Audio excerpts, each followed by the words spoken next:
തിന്മയുടെ മേൽ നന്മ വിജയിക്കണ്ടേ അമ്മേ? നല്ല നന്നായിട്ട് വിജയിക്കുന്ന എനിക്ക് അല്ല എപ്പോഴും അങ്ങനെയല്ലേ? അതെ. എന്റെ ക്യാരക്ടറിന്റെ പേര് മണികണ്ഠൻ എന്നാണ് എന്റെ ക്യാരക്ടറിന്റെ പേര്. ഞാനൊരു പട്ടാള ഉദ്യോഗസ്ഥനായിട്ടാണ് അഭിനയിക്കുന്നത്. എന്റെ അമ്മയായിട്ടാണ് ചേച്ചി അഭിനയിക്കുന്നത്.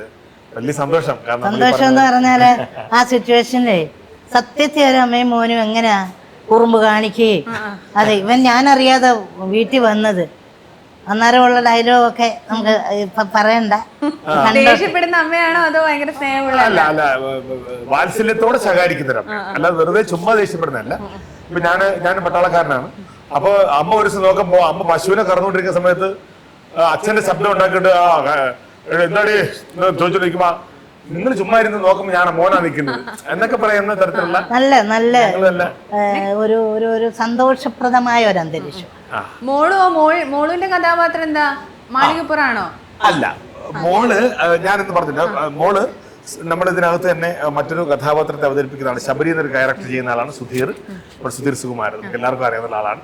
സുധീറിന്റെ മകളായിട്ടാണ് നിധിമോൾ അഭിനയിക്കുന്നത്. എങ്ങനെയുണ്ടായിരുന്നു അച്ഛൻ സിനിമയിലെ? കൊള്ളായിരുന്നാ? മോളാരല്ലേ? മോള് ഇൻഫ്ലുവൻസർ അല്ലേ? 6 വയസ്സല്ലേ? 6 വയസ്സില് നമ്മളെയൊക്കെ ഇൻഫ്ലുവൻസ് ചെയ്യുന്ന ഒരാളാണല്ലേ? എപ്പോ പറഞ്ഞാല്? അടുത്ത വർഷം. അത് വളരെ പുതിയൊരു കാര്യമാണ്. കാരണം ഇപ്പൊ 6 വയസ്സാണ്. അടുത്ത വർഷം ഉറപ്പായിട്ടും 7 വയസ്സാണ്.